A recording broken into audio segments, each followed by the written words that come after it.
Okay then, first of all, Prananda, good afternoon. Welcome to today's meeting of the Merthyr Tydfil County Borough Council Standards Committee. Today is the 7th of February 2025.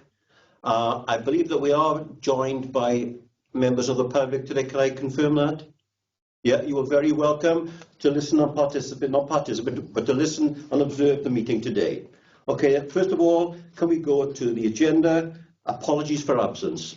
Do we have any apologies? We don't seem to have any apologies, Chair, but we know that Martin Veal is not present, so I'll make inquiries and find out why that was. Okay. It may well be that we'll record apologies for him, because it may be that he's just not been able. Thank you. Either apologies, and if we don't have apologies, we can note his non-attendance at the meeting today. Thank you. If we could go to number 2 on the agenda, that's declarations of interest, please. Do we have any declarations of interest from anyone that might impact on any of the business that we're going to take forward today? Nothing, Chair. No, thank you. If we then go on to the minutes of the previous meeting, do you all have a copy of the minutes? Yes, thank you. First of all, we'll go through for accuracy, page by page, page 3, but that's page 1 of the minutes, of course. At page 4 of your bundle, that's page 2 of the minutes. And then we'll go through page 3. Are we all happy that that was an accurate record of that meeting? Yes. Yeah. If we now go through for any issues that are not finished or top and tail from that meeting, which are not on the agenda or anything that we're going to conduct today. So we'll go to page 1 of the minutes, page 3 of the bundle, page 2, page 3. Are we all happy that all the issues that we're going to conduct today are covered from the meeting? Thank you. Are we now then, having gone through the minutes, both for information and for actually, are we now happy to approve those minutes as a true and accurate record of the business that we conducted on that day, which was the 8th of November? Yes. Yeah. Right, the minutes can now be recorded as approved. Thank you. If we now go to agenda item 4, and may I say, welcome to our new member. And for those who haven't, may I introduce Mr. David Bennett. David went through application and an interview process in December and has been selected as a new member of the Merthyr Tydfil County Borough Council's Standards Committee. David, you are very welcome. Thank you. I don't know if you want to say a few words to the rest. My name's David Bennett. I've lived in Merthyr Tydfil Borough most of my life. Had a career as a quality systems auditor for aerospace, pharmaceutical and the automotive industry, which I retired from in 2010. Became a full-time musician until a couple of years ago. But 5 years ago, I started working for the judiciary, and I sit in Merthyr Tydfil Magistrates Court and Cardiff Crown Court on appeals. And I've just joined the team today, so I look forward to working with you all. Welcome, David. Thank you very much. Thank you, David. Welcome, and we look forward to working with you as well. Thank you. Chair, if I can just point out, so obviously Dave is going to be able to meet all the people who are in the room, and he'll have to meet at a future meeting Councillor Lisa Mitten and Councillor Gareth Richards, who are our elected councillor members. Well, I can see that they're both smiling and waving, so you've had the seal of approval from Lisa and from Gareth. Thank you, David. Thank you. If we can now go on to agenda item 5, which is the annual report for you. If you want to go through it, it's on page. Get it right? Yeah, page 7. I don't think colleagues have had sight of the annual report yet, have they?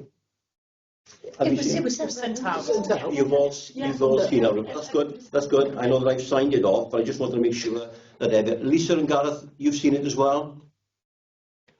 Yeah, I don't know if you want to make any comments. Yes, Chair. Yeah, thank you, Gareth. But I just felt that there was a slight delay this year, and I know hopefully we'll resolve that for next year. But it's something that I think most of the standards committees across Wales have had this year, because a number of the standards committees have had a slight delay, and sometimes a not so slight delay in relation to completion of the annual report because of the changes in makeup in leadership and in councils. And I know it's been a particular problem, Carys, for you as monitoring officer and for the team behind the scenes. So I thank you for the work that you've done. But hopefully this year we'll be able to expedite and get it done a little bit faster. Just very quickly about that, Chair. Yes, this is very late in the day for us to be approving this, and that's largely the reason why we needed to have this meeting, because actually we could have put the meeting back a little bit further, but we needed to have this so that we could get this signed off and you could all be happy that you agree that as your annual report. But in saying that, I'm just flagging the fact that we'll have to do the next one. So You're right. the next one will be, we'll need the group leaders report in May, and then we'll need to do our next report straight after that. Gareth, did you want to say something? Yeah, it's only a query really, and it comes out in the report. Are there only 2 elected members on the committee now, myself and Lisa, or is there still a vacancy? Well, it's an interesting point, Gareth. We did previously, and we have always had, a 3rd elected member, and I was always, even since the change of administration, I understood that we still had the same 3rd elected member, albeit they would be part of a different political group. I haven't been able to get to the bottom of that, so I will need to do that, and that will be an action for me from this meeting, because by the time we have the next meeting, we do need to have 3 elected members. It's quite important that we're up to our full quota of elected members. I genuinely just don't know what's happened. Somewhere among the change of administration, I think people have just forgotten who they need to appoint to which bits. So I'll chase that up, and we'll find out who our 3rd member will be. Yeah, Thank you. point. Good point, Gareth. If I could ask, Gareth, in relation to that constitutionally, does that impact on the business that we have to do today? No, because the quorum is about you people. Yeah. Independent members. Yeah. Okay. Thank you. So you will take that forward as an action, I will, Gareth. yes. Thank you. You happy with that, Gareth? Yes, Chair, thanks. Lisa, did you raise your hand? No, just in support of the report, and just to confirm that we'd received it. And well, I say we, that's the royal way, isn't it? But that I'd read it as well. So happy with that, Chair. Thank you. Thank you very much. Other than that, everybody happy to move on? Thank you. We now go on to agenda item 6, which is the Ombudsman's updates, to receive a verbal update from our monitoring officer. Yes, so the whole of this agenda now is really just a few little updates, really, because we haven't got formal matters to report. We did report to you at the last meeting that the Ombudsman had concluded her investigation into the matter, which we've been very worried about over the course of more than a year, where you had made a determination, or just about a year, where you had made a determination on a matter, and then it had been referred to the Ombudsman, and the Ombudsman had chosen to go on and investigate it. The Ombudsman had come to the conclusion about that. I think we mentioned that at the last meeting, and broadly speaking, what the Ombudsman had concluded was exactly the same as you had concluded. And that's, in one way, that's really good, because that reinforces the fact that you had dealt with it appropriately, that you had been aware of all the relevant evidence, and you had come to a conclusion which was perfectly sustainable in the Ombudsman's view. What comes out of that is, and I think we again have had some discussion about this before, is that the Ombudsman has decided that she is not happy with local dispute resolution procedures. And that's not just here, that's across the whole of Wales. And the reason for that, without getting into too much technical detail, is that the local dispute resolution procedure, the Ombudsman feels, should only deal with very low-level, minor disputes. Anything more than that, the Ombudsman feels it is a contravention of the law for it to be dealt with locally without being referred to the Ombudsman first. The Ombudsman can then refer it back to the Standards Committee for determination if she feels that that's appropriate, but what she was saying is that the way local dispute resolution policies have been used is bordering on infringing on her territory. So that is the message that we have from the Ombudsman. However, as a group of monitoring officers, and I know Chair will come to it in a minute as well, the National Standards Forum has said, well, is the Ombudsman therefore going to give us some guidance or indeed produce a new policy for us? And the Ombudsman has not done that and is not seemingly likely to do that. So we will need to be pursuing that further, so that we don't end up in a situation where there's some dispute about what the Standards Committee should deal with and what the Ombudsman should deal with. Because whilst that is unclear, the advice would have to be that everything gets referred to the Ombudsman and nothing gets referred locally. And then the Ombudsman would need to decide whether to refer it back to standards. Thank you, Carys. Any observations, questions, or anybody? Councillor Mitten's got a hand up. Yeah, I'll go with Pauline first, Sorry. Lisa, and then yourself next, and I think... Sorry. No, yeah, there we are then. So, For me, Pauline it's first. about the time that it takes for the Ombudsman to make to make the decision on the issue that she's dealing with, he or she's dealing with. And then it's doubling up the work then. If everything's getting referred there to start with, and the timescales that this particular case worked on, as we've talked before, would have had an impact on everybody involved in their health and well-being. Absolutely. And waiting for the outcome. And it's a really stressful time, isn't it? And I just feel it's a long-winded approach to be dealing with things that matters that could be dealt with here before they get referred on. Yeah, I'm sure other people feel like that as well. Points well made, and just to support that, I'm sure others would as well. It's something that we've been addressing, or we've been talking about during the course of the journey of this particular case, from start to ultimately where we are now. It's about not just the issue, it's about the welfare and the impact it can have on the individuals, all of the individuals involved as part of it. So, was there anything else you wanted to Just one more thing. So I suppose if there were plans within the Ombudsman's department to speed up the way cases are dealt with, then that might be consideration for us as a Standards Committee. But if there isn't, then I just think it's going to take so long for cases to be for resolution for those cases. Has there been any indication? No, nothing. As Carrie said, I'll sort of top and tail something up at the end of this when I talk about what was said in the National Standards Committee, if I may, that might bring some sort of relevance to the point you raised and help it slightly. But up until that, I think that perhaps I'll sort of bring it all together at the end. If it's all right, Pauline, we'll make a note. I know a note has been made on what you've just said. If I ask other colleagues to say, but perhaps we can bring it all together as one cohesive sort of observation then. Lisa, thank you, Pauline. Lisa, if I can ask you to contribute, please. Yes, thank you, Chair. I mean, Pauline has sort of highlighted some of the points I was going to make, but Carys, as monitoring officers, and I may have just preempted what you were going to say as well, will the Ombudsman, has the Ombudsman determined what they class as minor?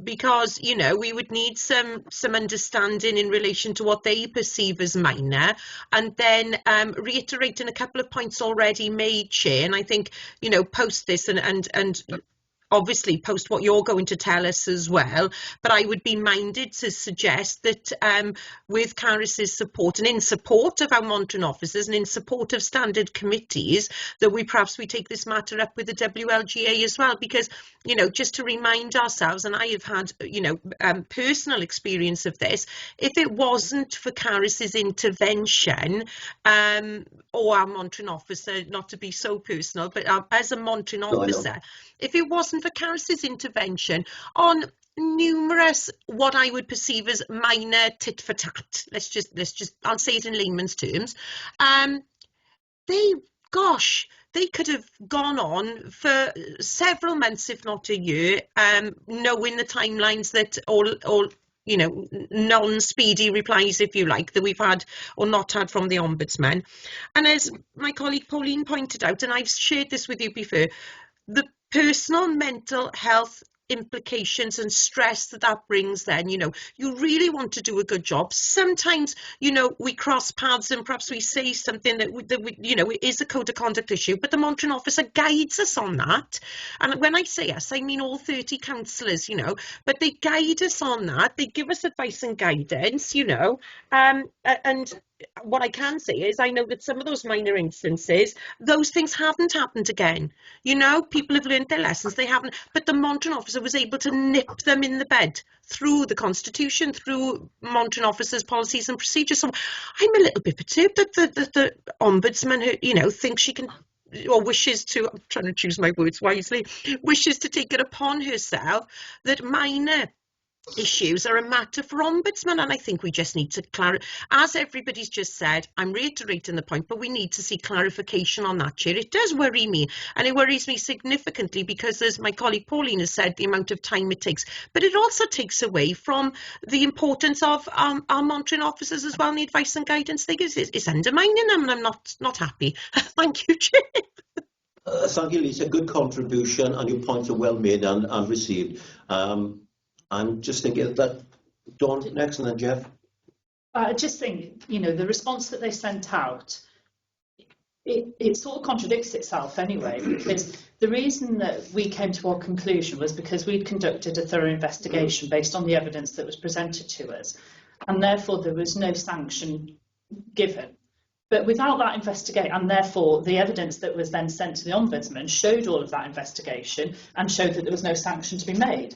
But if we hadn't have done that investigation, we didn't know beforehand whether a sanction would be applied or wouldn't be applied. And that is the absolute role of the Standards Committee. That's in our TORs, to investigate and see if a sanction is required. We can't preempt that. We've got to go through due process, do the investigation. And, you know, the Ombudsman has come in and seen what we've done and then said, well, there was never going to be a sanction. We didn't know that before we started. So how can we, you know, it's like chicken and egg. I just think it's a very bizarre response from the Ombudsman. And again, I'd reiterate everybody else's point that we need clarification. We need our TORs to be clarified.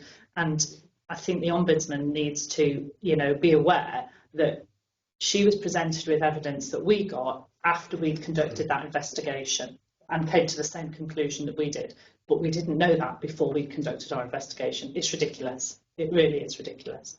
That's all. Thank you, Dawn, for your contribution. It's all coming together slowly, isn't it? Sorry, was there anything else? No, I was just, and I would reiterate the point about, you know, we're elongating the process by saying we'll send it to the Ombudsman to investigate, and if they think that there is going to be there needs to be a sanction applied, it's coming back to us, and that for the individual concerned is going to seriously affect their mental health and well-being, and that is unacceptable. You know, any sort of sanction or discipline or anything like that should be dealt with immediately and quickly to save anxiety on all parties, and that completely, you know, it undermines that process. Yeah, and I suppose that because at the heart of natural justice is that things are dealt with expeditiously, and obviously and appropriately with all the evidence, etc., etc. So thank you, Dawn, for that. Jeff, I think you wish to make a contribution. If you wouldn't mind, Chair. Looking at the report that was given in, I think I agree exactly what our other colleagues have said, and the Council's local resolution protocol are informal and there's no statutory basis for them. So if there isn't any statutory basis and we're low level and trivial, why are we here? So my point is that what they're saying here is that realistically we do the low level stuff, we do.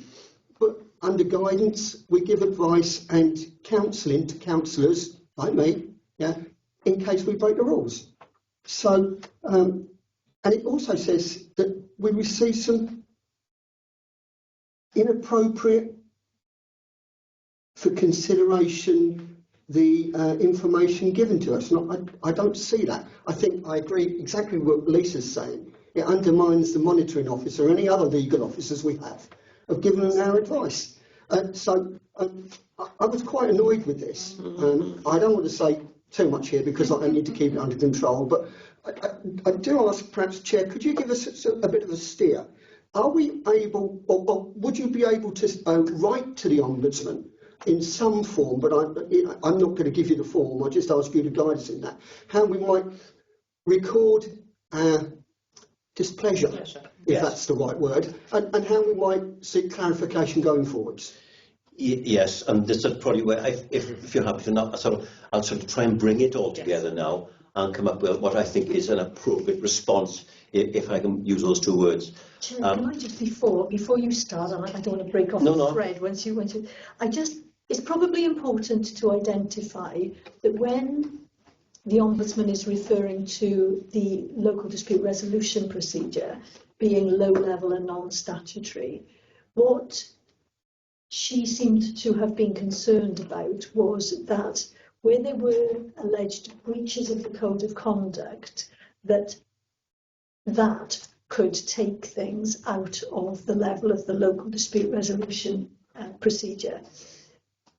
And that would mean that complaints that were amounting to a breach of the code of conduct would go to the Ombudsman first. It doesn't mean that the Ombudsman wouldn't then potentially refer them back. So the Standards Committee would still have a role to play there.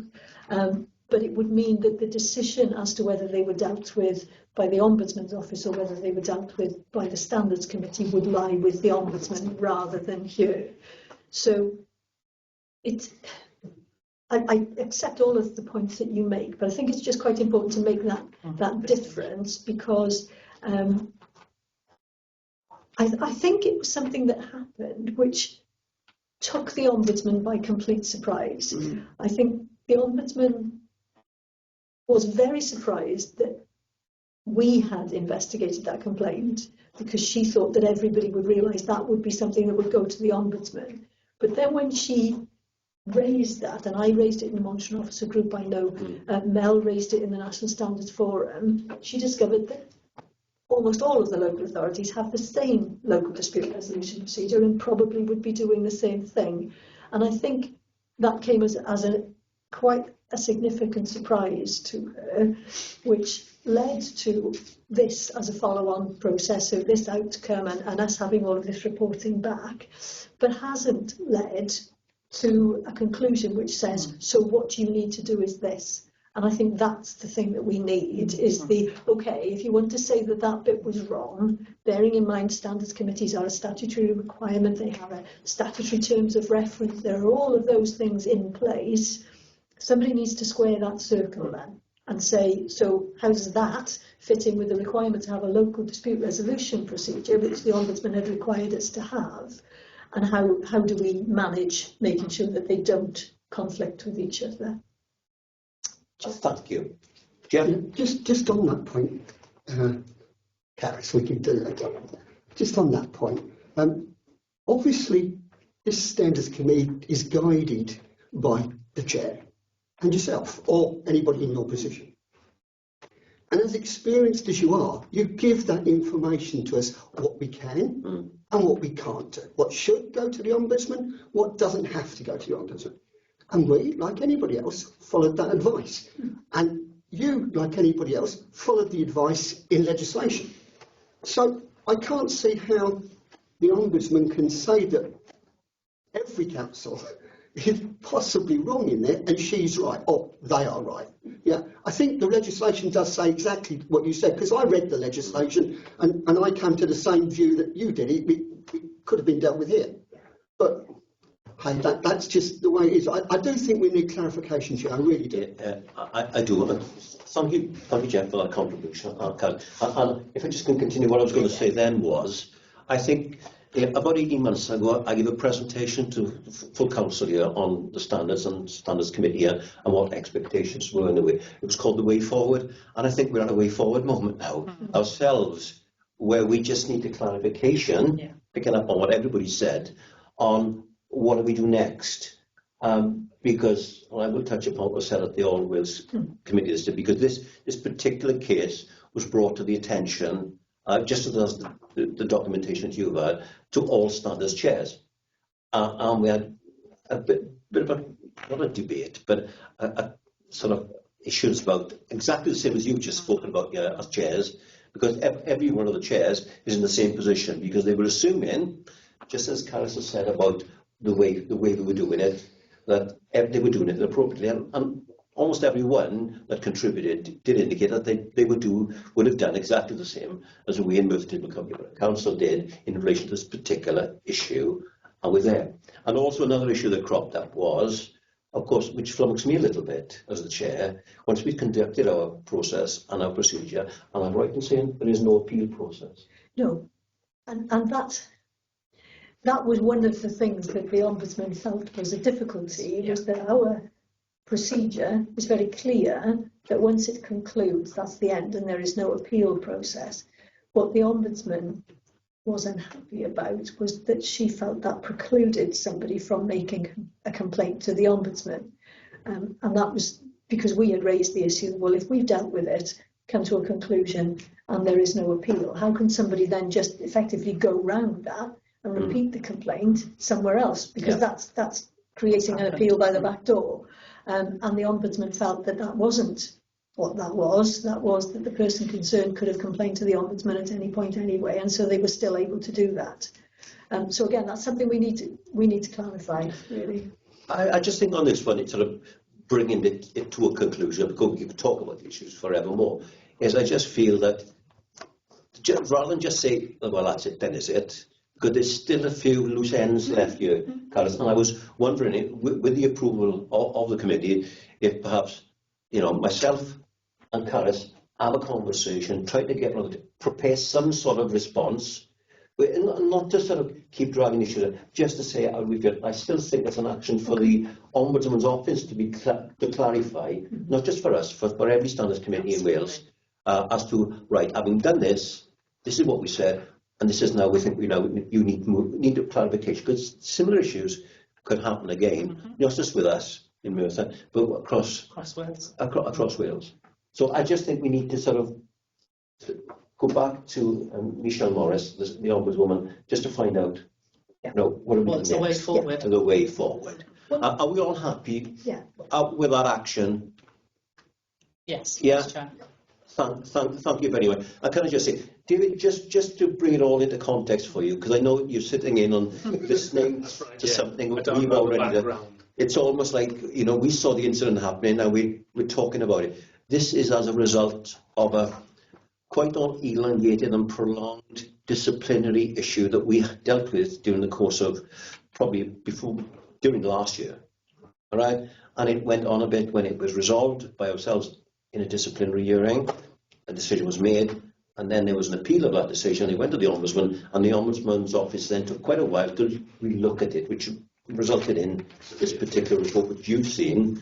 If there's anything you need clarification on above and beyond that at this stage, because I am conscious as a new member sitting on the table, like I said, and that's why I didn't ask you for any contribution, because based on the fact that you really weren't au fait with all the issues that had cropped up, it would be quite wrong to ask you for a response. But if there's anything outside of that after the meeting that you need clarification on, then I'm more than happy to. No, I'm happy with it. I know I was supplied a copy, and I just read the last sort of paragraph that, to me, said that perhaps it shouldn't have even gone to the Standards Committee, let alone the Ombudsman. Yeah, that's the way it looked. Yeah. So it doesn't look to me like people haven't done enough. It sounds like the summary is people have actually probably done too much for this situation, whatever it was. But, and I would, without over-egging this, it comes back to Dawn's issue of the facts I just felt that were considered wouldn't have been there to be considered if we hadn't done what we had done. Right. And that might have then put a different slant on the decision-making process. I think you're right. Yeah. For those of us that I've lived through this, it's as clear as mud. But yeah, we'll get there in the end. Can I just I'm looking on the table. Are there any other issues that anybody wishes to raise on this particular item? I'm looking at the screen. Gareth, Lisa, anything else? Are you happy to move on? Thank you. If we can now go on to agenda item 7, which is the National Standards Forum, and this is for me to just give an update, because I haven't got the minutes of that committee meeting yet, which they tend to put together, and it takes a while eventually, but I will circulate them when I get them. Last week on the 27th, we just look at, 27th of January, we had an online meeting. There were 30 of us involved as chairs, and it's also involved Welsh local governments, representatives, and we had not a presentation, but contribution from 2 individuals. One was from a lady called Pam Lucas, who's the Local Government Policy Division Officer for the Welsh Government, and she gave an update on work they are doing to look at the ethical framework in general terms for both Welsh Government and others. It was really a sort of an information on some of the work that they're doing. But the second issue that she discussed was something that we've already discussed, and it was the Standards Committee's annual reports. Because she was conscious of they sort of take these in and they look at them and they collate all these reports together for themselves to inform their office on what we do with the Standards Committees. And she wanted to know, were there any issues? And one of the significant issues was the issues that we raised, which was we had a problem this year in particular because when you have a change of leadership and a change of representation, then of course the report now, part of that report is made up of the leaders' response and the leaders' actions that they've taken in relation to the responsibilities to be ambassadors and advocates of all things good and compliance with the Code of Conduct. We had a situation in Merthyr this year, which we know from David Free's service, that there was a change in leadership. So we were actually almost sort of between the Twix and days. And also, I think there was some confusion, and this just doesn't apply to our local authority. This applies across the board. This is a new issue that's come in last year, is that leaders probably didn't understand what they had to do, how they had to do it, whose responsibility was it to put it together. And I think this going through all this issue of who does what, when, where, how, and who takes leadership. And I think we're now going through a process where we're sorting clarification, but also giving a bit of a directive of what, I'm not going to talk about Merthyr Tydfil County Borough Council now, is what is the requirement for our leaders to contribute at the end of the performance year, so they are actually quite clear of what they've done, and they can give evidence as to what they have done to support their input in relation to being ambassadors and compliance with the Code of Conduct. Yeah. I don't think I've left anything out on that side from the Monitoring Office perspective. Yeah. So that was quite interesting. And then we had Michelle Morris, who is the representing the Public Service Ombudsman for Wales. She is the chief executive leader of that organisation. She is the Ombudsman. And she is, and she gave us an update on issues in relation to her particular office, about the pressures they've been under during the course of this last performance year, which are in the public domain. It's just some key issues, both political and all the rest of it, and integrity was an issue, and ethical stuff as well. So she explained that, and they're now sort of moving forward after that to the great new world of, they've been through a lot, so now we're moving on together. And also what cropped up was the importance of standards committees in relation to dealing with things locally, to take the pressure off. And that's something. So this is why we need the clarification in relation to the report that we've just discussed, that last action that our monitoring officer will take forward with my contribution as well, is that we need to see that, because almost it's the case of, when you had the chance to resolve things locally and do it, it was seen almost, there was a bit of, not criticism, but we wanted it done another way. So that between the Twix and all the rest of it, we need to have some clarification. But she was very positive in relation to the work of standards committees across all of Wales, and the offer was there that their office was always open for any discussion, any advice, guidance, etc., etc. And of course, she linked into the Monitoring Office group as well, which were in close contact with us. But it was all good news. But I think we should avail ourselves, as we said at the last agenda item, of now seeking clarification and guidance in relation to the issue that affected us. Right. And I want to say that during the course of the conversation that we had as monitoring officers, there was no criticism. In fact, there was a bit of confusion in relation to the adjudication that we discussed as well. So we were looking with great interest as to what the clarification is going to say, and I will make sure on behalf of our officers here on this standards committee that we do get that clarification. I'll make sure I'll promulgate that as well to other standards committees. And I'm just looking if there was anything else. Yes, there was then a general discussion afterwards. There's going to be a review of, no, I don't know, I didn't get involved in this discussion really because I didn't think it was appropriate, about remuneration. Some members thought that the remuneration the standards committee members are getting was not enough with the responsibility of the work that's entailed, and sometimes, you know, seriously. But I had no issue about that because I can assure anybody that's listening, and I'm in relation to remuneration, and I'm speaking for our independent colleagues. We are not here for the remuneration. We're here because we want to contribute. And I know it sounds cynical to the greater good and try to use our experience, because it is not about. So I did not make any point of view or contribute in relation to any of the issues in relation to the remuneration of the committees, but a group somewhere is going to be looking at it. But that's it. I'm just telling you what was said and so on. And then they did speak about the professionalism and the experience that is required now to be on a standards committee.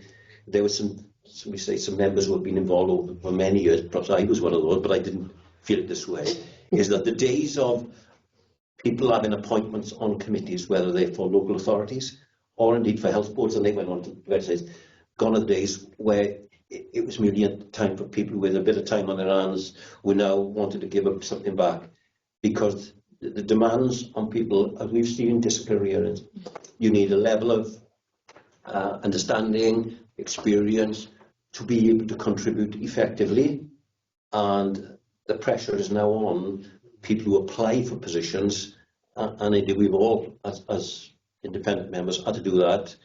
It's not an easy process. So in fact, I was assured by the conversation, because it just goes to show that the work that we're doing is valued, is important, and it is serious business, and it's done by serious people that have experience to be able to do it effectively. So, for those that were appointed, well done. But that does not in any way, shape or form make any criticism of the work of our elected members, because I can assure you, and this was said throughout the All Wales group, that it's so important to have elected members who can rise above politics to understand the value of actually coming to the proper decision on issues which are really, really important. So the big thank you to you members as well there. Any contribution from anybody in relation to what I've said about what's discussed at the Standards Committee? No? Chair, no. Can I just give a quick apologies? It's the wonders of working on Teams from home. I just need to get the door. I'll be straight back with you. Yeah. Thank you. And any questions about our next meeting is on the 23rd of June. And that's just about it really. You know, we discussed those issues, but the main points were the issues that we discussed. I won't overreg it now. I'll just leave it at that. So we then go on to, I don't know if you want to see it, it's going to be agenda item 8, which is training. I'll chip in with something afterwards, Karen, but I'm just looking at Lisa there. Yeah. Is there something you want to pick up on training at all? There really wasn't. I just, that's included on the agenda because it's something that we always do. I'm just laughing at Lisa arriving with her parcels. Yes. Agenda item 8 is training. You need to train that delivery man to come at the right time, Lisa. Apologies, I'm back. Can we just check the date for next meeting? No, that was the meeting. That was our next meeting. We always start. The date for the next meeting. But we're doing our next meeting. I'll do the next meeting at the end of the business agenda item 10. This says date of next meeting. It's out of sync. Yeah. Right. So I didn't have anything specific to say about training. I always put this on the agenda just in case there are any opportunities that we have for training. I know that David is probably going to be interested in having some training if there's anything going. And I wondered if you had anything. Yeah. I was going to say, and I discussed it briefly before the meeting started, now that we have 2 new members, and it's never a bad thing to refresh all of us, even those that have had training. I was wondering if we could probably, Gareth, for your office, put together over the next few months, or certainly as we lead in go up towards the spring and the summer, another one of those mock hearings again. Okay. And I once again, I would commend us doing it with an adjoining local authority, because I thought, well, And lots of them. Oh yeah, he doesn't want That's Australia, he does it all the time, Hearings. He does real here. Same thing. Same thing. I just thought there was great value in it in the last one we did. I've done a few over the years, and every time I do it, I feel as if I've learned something. But more than that, it's nice to see us working as a team and contributing and feeding off each other as to what we felt about what we've just heard and what we just said and what happened to us. So I just, with 2 new members, I say new members, but probably 2 members that haven't done that training, I think it would be good, and if it's possible. Yeah, I can make some inquiries and see what's going on in neighbouring authorities, because it's been helpful to do it the times we've done it before with neighbouring authorities. Yes, definitely. So I'll make those inquiries, Chair, and let everybody know. Thank you very much. I just think, Lisa, Gareth, any views on that? And I'll bring in David then. Okay. No, I'm happy with the comments that are made and happy to support that, yeah. Thank you And very there could much. well be a new elected member as well on there. Yeah, that's exactly the point. I'm thinking that. Good point, Gareth. I know we obviously could delay it in due time, but we'll have another member on there as well then. Yeah, I was just going to say on your point about if everybody does the training, it'll obviously benefit the new members on the committee, but the old members can bring their experience. And I think that'll be a far better learning package if everybody did it. And what falls out of these sessions as well, and because Dawn and I and Jeff were on the last one, you can also relate it to hearings that we have. And think, oh yeah, that happened there, and you can. There's that cross-fertilisation of ideas and experiences, which is invaluable in this area, because some local authorities, perhaps, whether this is a good or a bad thing, I don't know. Very, very rarely have disciplinary hearings, but when you do have one, as is the case, we've had 1 or 2 over the last year or so, they are good learning issues, and those golden nuggets mustn't be lost for all of us. So yeah, I'll make some inquiries. Thank you all. And now we go to agenda item 9, which is constitution. Yeah. This is very, very quick, because I've already advised members that the new constitution has been adopted by council, and we've mentioned, I think, in the last 2 meetings that we would arrange training on that. So I have pinned down Simon Jones, and he is prepared to do some training for you, not in huge detail because it is an enormous and complex document, but what he'll do is give you a sort of an overview, and he says that he would be able to do that pretty much at any Friday. There's a couple in April that he couldn't do, but otherwise he is pretty much at your disposal. So whenever, and perhaps I'll ask Matt to ask whoever's going to be doing it to just circulate you after this meeting and see if we can agree a date that would be convenient. And what he says is it's probably going to be easier to do it as a remote meeting, because then he can show the constitution on the screen and he can just jump around in it and just direct you to what he's looking at.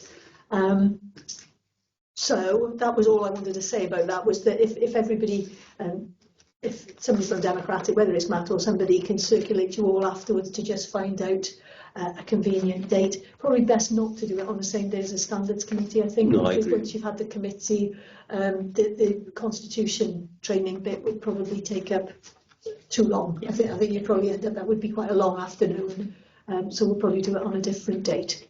Okay, thank you. I do know one point, just to remind Simon that he did indicate that I'm going back to the minutes of the 8th of November, let me get it right, on the 26th of July, he indicated that the full council had received the new constitution on the 17th of July, but the next comment was, it is hoped that a summary guide will go to the September full council. And Simon has said it was agreed when the summary guide was available, Simon will go through the relevant parts with the Standards Committee. Now, I just want to make sure that from that statement and that offer will be followed through. So if you could. So that's what this is. So that is Yeah, exactly that's what he's going to do. He's I going just to go needed through. clarification that we didn't miss that out from that agenda. No, Same as that's commitment. so that's what he's going to do. Okay, then fine. I think if we could do that sooner rather than later, because I'm conscious of the Constitution. We need to have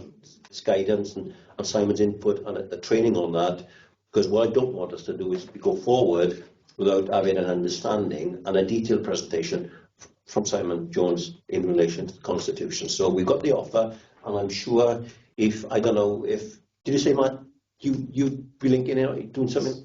Yeah, once I've got a date, I'll be able to circulate it to everyone. So that's an action for yourself. It's the democratic, but I think Matt's probably going to do it. I've read them all, yeah. Just to circulate dates that Yeah. we're all available. Yeah. Okay. So, is there anything else anybody wants to raise on that particular issue? No, and I'm just gonna. My iPad has gone dead. Can I just? So you've only got date of next meeting to do. Date of next meeting, and that's it. I'll leave that at that. Have we got a date for the next meeting at all? Dawn's got her diary out. She's the one who knows.